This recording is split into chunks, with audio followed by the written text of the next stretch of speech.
Shah cement নিবেদিত শিশু কিশোরদের নিয়ে ম্যাগাজিন অনুষ্ঠান ফুলকুড়ি। আমন্ত্রণ জানাচ্ছি শাহ সিমেন্ট প্রেজেন্টস শিশু কিশোরদের নিয়ে বিনোদনমূলক ম্যাগাজিন অনুষ্ঠান ফুলকুড়ি দেখার জন্য। কেউ বা বলে ধানের দেশ, কেউ বা বলে গানের দেশ।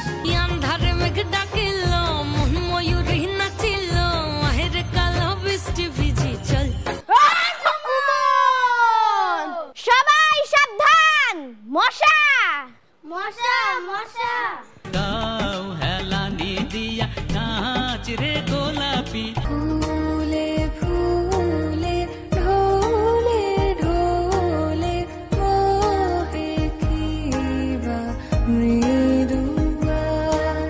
হার চিরদিন থাকবে, তবুও এগিয়ে যেতেই হবে। দিতাং দিতাং বলে কে মা দোলে টান তোলে, কার আনন্দ উচ্ছলে। শাহ সিমেন্ট নিবেদিত শিশু কিশোরদের নিয়ে ম্যাগাজিন অনুষ্ঠান ফুলকুড়ি দেখুন 23শে আগস্ট শনিবার সকাল 9টা 15 মিনিটে। চোখ রাখুন ATN বাংলায়।